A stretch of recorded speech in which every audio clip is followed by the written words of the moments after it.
All right. Hey, sixth grade. I'm not sure how much you got from the previous recording, but I think it got cut off, so I'm just going to repeat myself. Lauren sent me a joke that she wanted me to tell the whole class.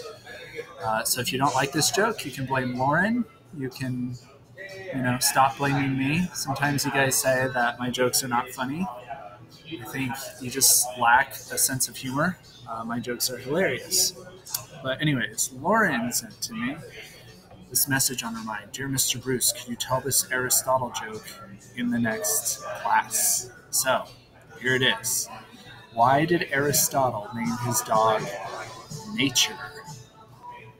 Because he abhors a vacuum. Get it? It's pretty funny, right? I thought it was funny. All right. So yeah, if you don't like it, you can blame Lauren, but I know that that was a good one. All right, we're going to be doing a lesson on Greek literature, and if we get a chance, we're going to get to Greek philosophy. This class is only going to be about 15 minutes, so we'll move quickly and keep it short. All right, so yesterday we were talking about Greek plays, and I talked about how Greek plays evolved out of lyric poetry with the use of something called the chorus. So if you ever go to watch a Greek play, it's probably going to have something called a chorus. Remember, a chorus is kind of like it's a group of people who represent the Greek citizens' subservience to their gods, and also they serve kind of as like commentators or narrators on the plays that they're participating in, right? So, what are the different types of Greek plays? Well, just like plays in the Western world, the ancient Greeks had tragedies, comedies, and dramas. The most famous of all the ancient Greek plays are the tragedies by the playwrights Aeschylus and Sophocles. Right? So yesterday I talked about probably the most famous of all of them. It's a play called Oedipus Rex. It's that really gross one that I mentioned yesterday. I won't repeat the gory details for you. So tragedies are plays that talk about the downfall of Greek heroes, right? And the way that you enter a downfall is you usually get into some sort of conflict, either with your family, your city-state, or the gods. Now, Greek tragedies were not stories that the playwrights made up themselves. They're usually borrowed from mythology. Many of them actually incorporated elements of Homer into them. Right? So, little scenes and anecdotes from the Iliad and the Odyssey often form the basis of the plays that were created.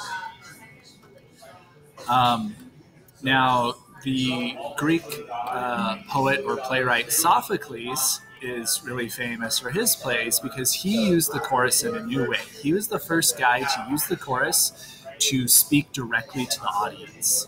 So sometimes in the middle of the play, the actors will stop acting and the group called the chorus will turn and face the audience and they'll start explaining what's going on to the audience.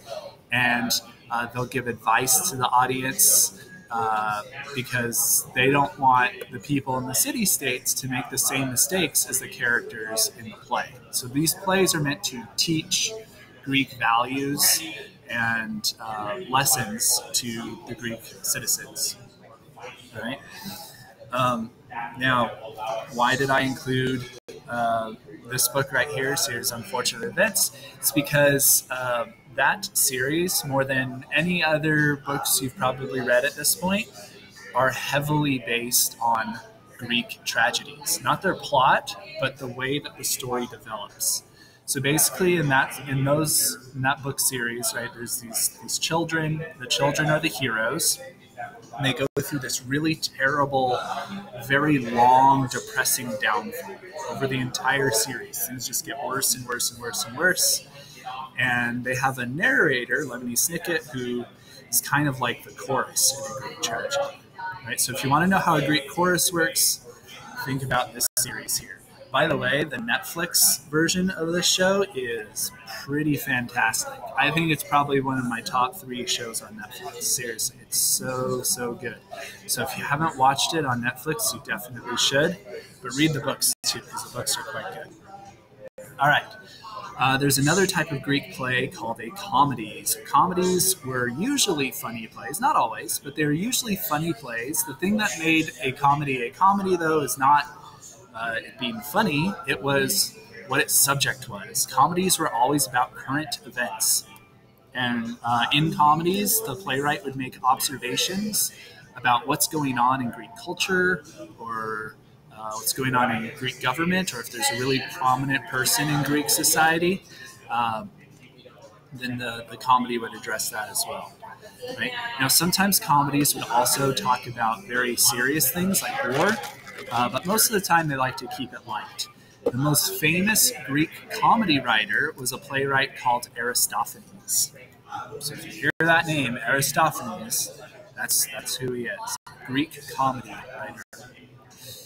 All right, there's another form of Greek literature we've learned about before. These are called fables. We learned about Aesop's fables, or Aesop, I forget how to pronounce it, in a previous chapter. I think it's chapter 13, maybe.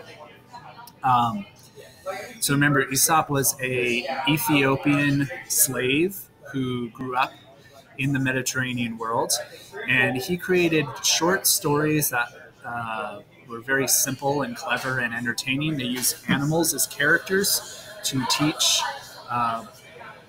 basically little nuggets of wisdom, right? And a lot of Aesop's fables still exist today. You could find them in children's books, for example.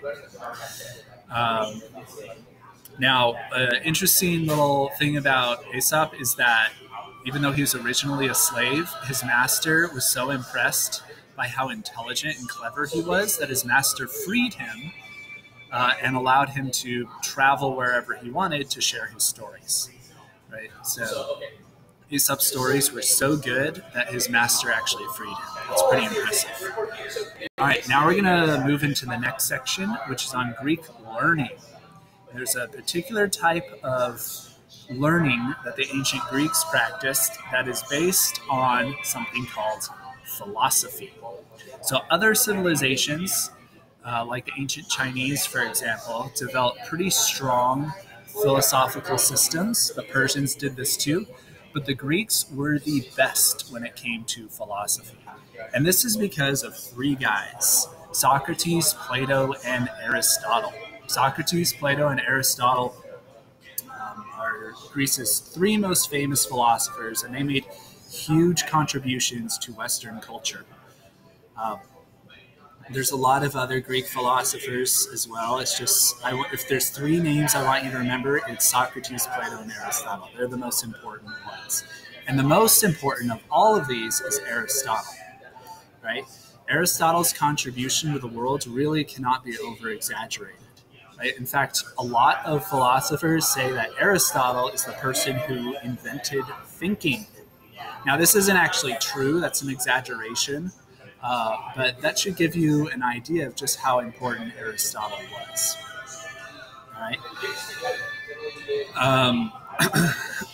Within the branch of philosophy, we're going to have 2 types of, we're going to have a few types of Greek thinkers. There's going to be philosophers who think about, why things are the way they are. There's also going to be historians. And Greek philosophy is going to have a lot in common with science as well. So Aristotle is actually something called a natural philosopher. Some people say he's the world's first true scientist because he's seen as sort of the originator of the scientific method in its ancient form. So a lot of people think that democracy was ancient Greece's greatest contribution to the world. It's actually not true. It's probably the work of Socrates, Plato, and Aristotle that was even more important, right? And then because that allowed other thinkers to make advancements in mathematics and science and medicine, right? And this allowed people to live longer, happier, healthier lives, which in turn allowed more and more philosophers to exist.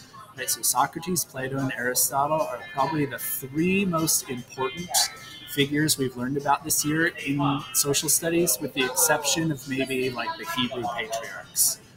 Right? Remember earlier in the year I said the Hebrew patriarchs are the reason that the Hebrew civilization is so important?